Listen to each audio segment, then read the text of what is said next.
Internet पर demon slayer के कुछ कैरेक्टर को इतना ज्यादा भर भर के हिट मिलता है कि लोग उनका नाम सुनते ही अपना काल्मनेस खो के एग्रेसिव हो जाते हैं। लेकिन सैड फैक्ट अबाउट इट कि इनमें से not most but some character hate deserve ही नहीं करते। और साथ ही सवाल ये होता है कि क्या ये वाकई इतनी नफरत डिजर्व करते हैं या हम सिर्फ इनके एक्शन देख के उनकी स्टोरी इग्नोर कर देते हैं। तो आज की इस वीडियो में हम इन कैरेक्टर को हेट और सिंपैथी के तराजू में तोलकर डिसाइड करेंगे कि क्या इन्हें सही में हेट मिलना चाहिए। तो दोस्तों वक्त आ गया एनिमे के एक और सफर का, स्टार्टिंग विद डाकी। तो डाकी मुजान के बनाए 12 किजुकी में से अपर 6 में आती है। वैसे तो ये इतनी ऊपर भी अपने भाई की वजह से आई, पर इसने भी 7 हाशिराज को शांति में आराम करने का मौका दिया। अब बात करते हैं कि क्या इसे इंटरनेट पे हेट मिलता है, अगर मिलता है तो क्यों और कितना।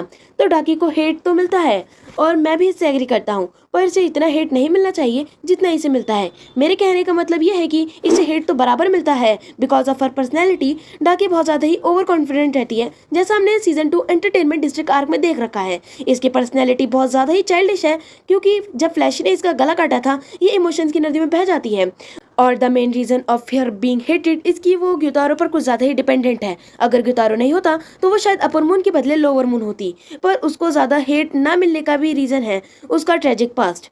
तो डीमन बनने से पहले उसको कुछ समुराई ने जिंदा बर्न करने की कोशिश की थी। ग्युतारो ने उसे प्रोटेक्ट करने की कोशिश की पर ही फेल्ड। डाकी ऑलमोस्ट मरी गई थी कि वहाँ डोम आ जाता है और उन्हें डीमन बनने का ऑफर देता है। ग्युतारो सर्वाइव करने के लिए ऑफर एक्सेप्ट कर लेता है। इस ट्रेजिक पास्ट की वजह से उसे इंटरनेट पे सिंपैथी भी मिलती है। साथ ही लोगों को उसका character design, blood demon art and fighting skill को काफी अप्रिशिएट किया। एंड मेरे लिए भी उसको सिंपैथी उसके आफ्टर लाइफ वाले सीन के लिए मिलती है, जब उसको हेवन में जाने की अपॉर्चुनिटी मिलती है, पर तब भी वो अपने भाई के साथ हेल में जाती है। तो हमने इसके हेट और सिंपैथी दोनों के फैक्टर जान लिए, तो वक्त आ गया है इसको हेट एंड हेवन के मीटर पे रेट करने का। तो मेरे हिसाब से 6 out of 10 hate and 8 out of 10 sympathy deserve करती है। तो फाइनल वर्डिक्ट सिंपैथी।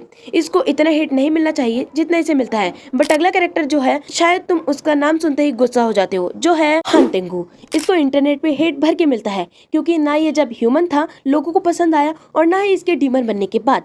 इसके हेट मिलने का रीजन है कवर्डनेस। वो कभी भी खुद बैटल नहीं करता था, बल्कि क्लोन्स आगे करके भागता रहता था। उसने अपने ह्यूमन लाइफ में काफी क्राइम्स किए और फिर बोला मैंने कुछ नहीं किया, मैं बेचारा हूँ वगैरह वगैरह, और दूसरों पे ब्लेम करता था। साथ ही लोगों को उसका नेचर काफी अनोइंग करता है। दिन भर रोना चिल्लाना बेगिंग करना लोगों को इरिटेट करता है। और मेरे पास भी हान तेंगू के लिए फेवर में बोलने के लिए कुछ है ही नहीं। ना उसकी अकाजा ग्योतारो और डाकी जैसी ट्रेजिक पास्ट था, और ना ही डीमन बनने के बाद कुछ खास किया। तो वक्त आ गया इसको हेट एंड सिंपैथी के मीटर पे रेट करने का। तो मेरे according hate 8.5 out of 10, sympathy 0.5 out of 10। तो ये ऑफिशियली हेट डिजर्व करता है। नेक्स्ट कैरेक्टर पूरी सीरीज का मोस्ट हेटेड कैरेक्टर है, जो है मुजान की बुत्सुजी, द अल्टीमेट डीमन मेकर। तो मुजान को कैनन में तो हेट मिलता ही है, पर देखते हैं कि क्या ये इंटरनेट पे हेट डिजर्व करता है। तो हेट की बात करें तो उसको इंटरनेट पे हेट होने का कारण इतने सारे लोगों, लोअर रैंक स्लेयर्स, हाशिराज की मौत का जिम्मेदार होना है। साथ ही उसके बनाए डीमंस की भी वो परवाह नहीं करता था। अगर उसके डीमन मिशन में फेल हो जाते या किसी हाशिरा से डर के भाग जाते तो मुजान उन्हें खुद मार देता था। मुजान ने अपने डीमंस के लिए बहुत ज्यादा स्ट्रिक्ट है। उसने ऐसे कर्स बना रखे हैं कि डीमन उनका नाम लेते ही मर जाएंगे। ये क्या बात हुई, सबको उसका नाम पहले से ही तो पता है, तो वो छुपा के करता क्या है। पर मुझे उसके बारे में भी कुछ ऐसा बोलना है कि जिससे उसे हेट ना मिले। तो उसका ट्रेजिक पास्ट बहुत ज़्यादा ही ट्रेजेडी में बीता। वो पैदाइश बीमार था कि वो 20 की उम्र से पहले ही शांति में आराम करने वाला था। फिर एक डॉक्टर ने उसे बचाने के लिए उसे डीमन बना देता है, पर वो कभी भी सनलाइट में नहीं आ पाता और उसे विटामिन डी की कमी हो जाती है। एक सेकेंड, ये तो स्क्रिप्ट में नहीं था। तो वक्त आ गया मुजान को हेट एंड सिंपैथी के मीटर पे स्कोर देने का। तो hate 9 out of 10 and sympathy 2 out of 10। इससे जो कैरेक्टर है वो ना ही सीरीज का मोस्ट हेटेड कैरेक्टर है, ना ही पॉपुलर। मैं जिस कैरेक्टर की बात कर रहा हूँ वो है एनमो।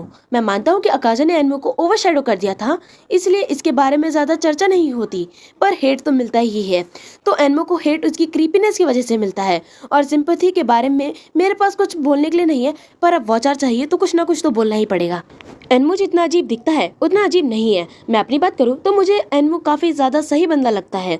अब तुम ही सोचो, ये बंदा किसी का भी ड्रीम मैनिपुलेट कर सकता है है, किसी को भी ड्रीम में कैप्चर कर सकता है और भाई की मैनिपुलेशन स्किल इतनी कमाल की है कि इसने इन नमूनों के अलावा मुजान तक को मैनिपुलेट करके मुजान का ब्लड ले लिया। और सिर्फ इतना ही नहीं, एनमो के ड्रीम मैनिपुलेशन से तांजिरो खुद को ड्रीम में मार के रियल वर्ल्ड में आना पड़ रहा था और ऐसा करते करते तांजिरो रियल वर्ल्ड में खुद का गला काटने वाला था। तभी इनोसुके उसे बचा लेता है, यानी एनमो के हाथों इनडायरेक्टली तांजिरो शांति में आराम कर लेता और मुजान फाइनल फाइट में हारता नहीं। तो अब वक्त आ गया एनमो को हेट एंड सिंपैथी के मीटर पे रेट करने का। तो hate 7 out of 10 and sympathy 2 out of 10 internet के हिसाब से। तो नेक्स्ट जो कैरेक्टर है, तुम लोग उसका नाम सुनते ही मुझसे डिसएग्री करोगे, क्योंकि ये जो कैरेक्टर है ये कुछ लोगों का फेवरेट कैरेक्टर भी है, जो है विंड हाशिरा सानेमी ऑफ जंगली बिल्ली। तो अब कुछ लोग बोलेंगे कि सानेमी को कहाँ हेट मिलता है, तो उसको सीजन 1 के बाद भर भर के हेट मिला, फिर आगे स्टोरी में वो कुछ लोगों का फेवरेट हाशिरा भी बन गया। तो पहले हेट की बात करें तो लोगों को उसका रूड और एग्रेसिवपन बिल्कुल पसंद नहीं आया। उसने जिस तरह नेजुको को मारने की कोशिश की, लोगों ने उसको बहुत ज्यादा क्रूल समझ लिया। उसने तांजिरो के साथ काफी सारे डीमन स्लेयर को पीट रखा है। और अब बात करते हैं उसकी सिंपैथी की, तो लोगों को उसकी बैक स्टोरी सुनने के बाद काफी सैड फील हुआ। उसकी फैमिली में उसकी माताजी डीमन बन गई और सानेमी को अपनी ही माँ को मारना पड़ा। उसकी फैमिली के सारे भाई बहन मारे गए, सिर्फ सानेमी और गेन्या को छोड़कर। सानेमी अब गेन्या को भी खोना नहीं चाहता था, इसलिए वो गेन्या को भी बार बार डीमन स्लेयर कॉर्प छोड़ने के लिए फोर्स करता है। बस उसका तरीका थोड़ा सा गलत था।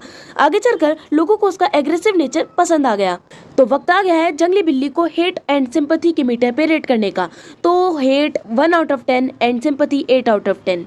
तो तुम सोच रहे होंगे कि अभी तो और कैरेक्टर है जिनको हेट मिलता है, तो तुम सही हो। अभी भी 5 ऐसे कैरेक्टर बचे हैं जिनसे पूरा फैंडम डिवाइड हो जाता है। तो उन कैरेक्टर को डिस्कवर करेंगे नेक्स्ट पार्ट में। तो अगर तुम्हें गोजो और योरिची के बीच में कंफ्यूजन होती है कि कौन है मोर स्ट्रॉन्गर, तो लेफ्ट पे वीडियो से तुम्हारी कंफ्यूजन क्लियर हो जाएगी। और क्या तुम्हें पोकेमोन पसंद है, तो तुम ये जान के हैरान हो जाओगे कि क्या होता अगर पोकेमोन डीमन स्लेयर में होते और कौन से स्लेयर के पास कौन सा पोकेमोन होता। तो ये जानने के लिए राइट पे वीडियो पे क्लिक करो। अच्छा, तो आरिगातो बकाना यूआई मोये में तो कुछ मैं हूँ तुम्हारा भाई, या बोलता हूँ बाय। नेक्स्ट पार्ट कमिंग सून।